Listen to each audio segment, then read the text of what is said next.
Hello everyone. Previous video में हमने discuss किया था ट्रांसफर ऑफ सूट से रिलेटेड प्रोविजंस। आज की वीडियो में हम डिस्कस करने जा रहे हैं ट्रांसफर ऑफ डिक्री से रिलेटेड प्रोविजंस। यहाँ पर डिक्री ट्रांसफर हो रही है, किसके लिए? एग्जीक्यूशन के लिए। तो ट्रांसफर से रिलेटेड कौन कौन सी सर्कमस्टांसेस रहेंगे, कौन कौन सी कंडीशंस रहेंगी, उनको हम स्टेप बाय स्टेप डिस्कस करेंगे। एंड क्या डिग्री को ट्रांसफर किया जा सकता है टू अनदर स्टेट में? तो अगर किया जा सकता है देन कौन सा रूल्स फॉलो किया जाएगा? एंड अनदर सिचुएशंस क्या आती है? जर्नल पावर क्या रहेंगी? जिस कोर्ट में डिग्री ट्रांसफर हुई है उस कोर्ट की जर्नल पावर्स क्या रहेंगी? तो इनसे रिलेटेड क्वेश्चंस का आंसर हम स्टेप बाय स्टेप सेक्शंस के थ्रू क्लियर करेंगे। तो इनसे जो सेक्शंस डील्स करते हैं वो है 39 से लेकर 42 तक। 39 का प्रोविजन देख लेते हैं। First of all 39 section generally deal करता है ट्रांसफर ऑफ डिक्री से रिलेटेड। मींस क्लॉज 1 ये कहता है अगर फर्स्ट ऑफ ऑल क्या होगा, एप्लीकेशन फाइल किया जाएगा डिक्री होल्डर के थ्रू। डिक्री होल्डर कौन है? जिसके फेवर में डिक्री पास हुई है। डिक्री होल्डर यहाँ पर एप्लीकेशन फाइल करेगा ट्रांसफर ऑफ डिक्री से रिलेटेड। देन कोर्ट को लगता है कि डिक्री ट्रांसफर होनी चाहिए इन सिचुएशंस में, देन कोर्ट क्या करेगा? कोर्ट के पास पावर है, जिस कोर्ट ने डिक्री ट्रांसफर की, जिस कोर्ट ने डिक्री पास की है उस कोर्ट के पास पावर है डिक्री को ट्रांसफर करने का टू अनदर कोर्ट में, टू अनदर स्टेट में।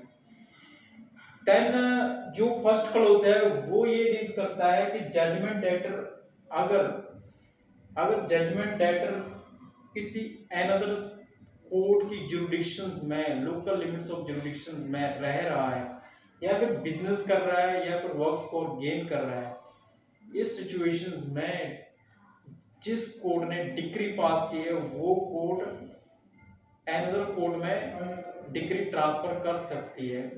कोर्ट किस कोर्ट में डिक्री ट्रांसफर कर सकती है? उस कोर्ट में जहां पर जजमेंट डेटर रह रहा है या फिर बिजनेस कर रहा है या फिर वर्क्स फॉर गेन कर रहा है। सेकंड क्लॉज ये कहता है कि अगर प्रॉपर्टी जिस कोर्ट ने डिक्री पास की है उस कोर्ट की लोकल लिमिट्स ऑफ जुरिडिक्शन में कोई भी प्रॉपर्टी नहीं है। प्रॉपर्टी कहाँ है? प्रॉपर्टी किसी और कोर्ट में है। इस सिचुएशंस में भी जिस कोर्ट ने डिक्री पास की है वो कोर्ट अनदर कोर्ट में डिक्री ट्रांसफर कर सकता है जिस कोर्ट में प्रॉपर्टी सिचुएट है। थर्ड सिचुएशन है अगर डिक्री पास हुई है। सी क्लॉज ये कहता है अगर डिक्री पास हुई है related to immovable property, immovable property का जो सेल और डिलीवरी है, अगर डिक्री पास हुई है सेल और delivery of immovable property and क्या है, वो प्रॉपर्टी सिचुएट है अनदर कोर्ट की लोकल लिमिट्स ऑफ जुरिडिक्शंस में। इस सिचुएशंस में भी जिस कोर्ट ने डिक्री पास की है वो कोर्ट क्या कर सकता है? ट्रांसफर कर सकता है। एंड फोर्थ सिचुएशंस है कि अगर कोई भी इन तीनों रीजंस के अलावा कोई अनदर रीजन है, कोर्ट को लगता है ये जस्टिफाइड रीजन है, तो उस सिचुएशन में भी कोर्ट क्या करेगा? डिक्री ट्रांसफर कर सकता है एग्जीक्यूशन के लिए। एंड फर्स्ट क्लॉज हमने बात की थी कि डिक्री होल्डर एप्लीकेशन फाइल करेगा कोर्ट में जिस कोर्ट ने डिक्री पास की है, किसके लिए? ट्रांसफर के लिए। सेकंड क्लॉज कहता है कि ऑन मोशन भी कोर्ट के पास सू मोटो पावर भी है।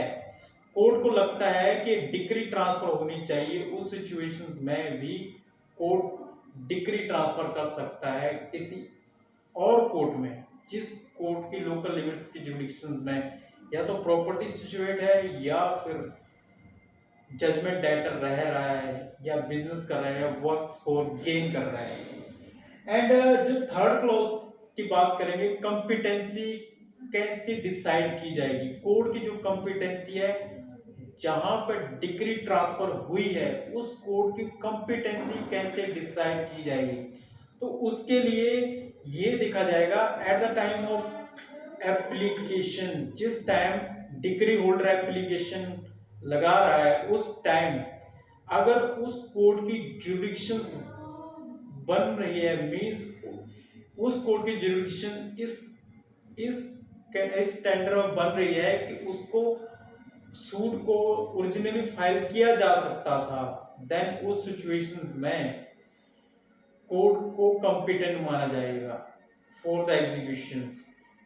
एंड फोर्थ जो पॉइंट है वो भी कॉम्पिटेंसी से रिलेटेड है, मींस जो जिस कोर्ट ने डिक्री ट्रांसफर की है उस कोर्ट के पास पावर है कॉम्पिटेंट जुरिडिक्शंस में डिक्री को ट्रांसफर करने का। मींस जिस कोर्ट ने डिक्री पास की है वो कोर्ट किसी ऐसे कोर्ट में डिक्री ट्रांसफर नहीं कर सकता जिस कोर्ट की लोकल लिमिट्स ऑफ जुरिडिक्शन नहीं बन रही।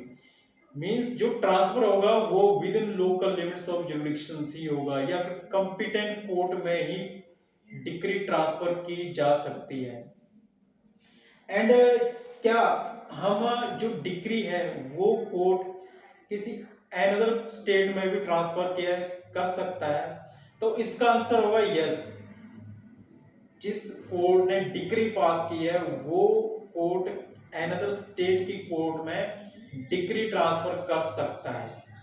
तो जो उससे रिलेटेड जो रूल्स होंगे उस स्टेट में जो जहां पे डिक्री ट्रांसफर हुई है उस स्टेट का जो प्रिस्क्राइब्ड रूल्स होगा वो ही रूल्स फॉलो किए जाएंगे for the executions of decree. And another जो 42 सेक्शंस है वो डील्स करता है जो रिजल्ट है मींस डिक्री जिस कोर्ट ने डिक्री पास की है उसने ट्रांसफर कर दी अनदर कोर्ट में। इस कोर्ट ने क्या किया, इस कोर्ट ने एग्जीक्यूशन करवा दी।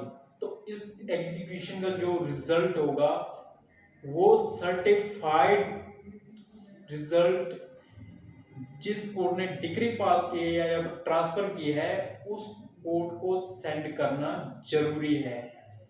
तो ये था 39 से लेकर 41 सेक्शन तक। 42 सेक्शंस डील्स करता है पावर से रिलेटेड, मींस जिस कोर्ट में डिक्री सेंड की है उस कोर्ट की पावर्स क्या रहेंगी।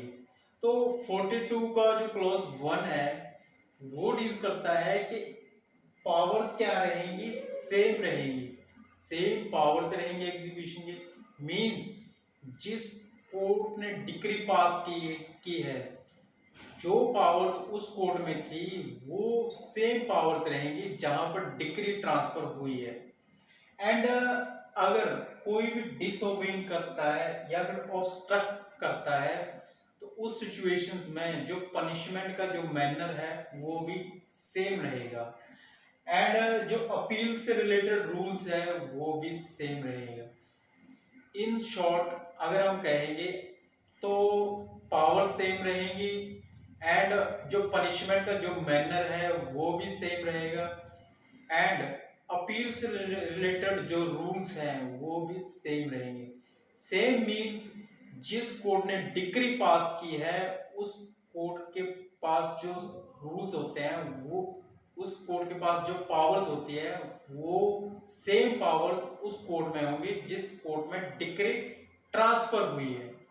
एंड जो पावर्स है तो उनमें से जो अगर जिस कोर्ट में डिक्री ट्रांसफर की है तो उस कोर्ट के पास एक और पावर है कि वो किसी अनदर कोर्ट में भी डिक्री सेंड कर सकता है एंड एग्जीक्यूट कर सकते हैं decree against legal representative and या फिर ऑर्डर भी कर सकता है ऑर्डर ऑफ अटैचमेंट के लिए। तो ये भी पावर सेम रहेंगी, जैसे कि डिक्री को सेंड करना या फिर डिक्री को एग्जीक्यूट करना अगेंस्ट लीगल रिप्रेजेंटेटिव जैसे सेक्शन 50 में दिया है एंड ऑर्डर करना अटैचमेंट से रिलेटेड ऑर्डर करना, ये भी पावर सेम रहेंगी। थर्ड क्लॉज डील्स करता है कि जो भी एग्जीक्यूट हुआ है उसका जो कॉपी है वो सेंड किया जाएगा उस कोर्ट में जिस कोर्ट ने डिक्री ट्रांसफर की है। तो ये थे provision related to transfer of decree related. I hope you understand very well.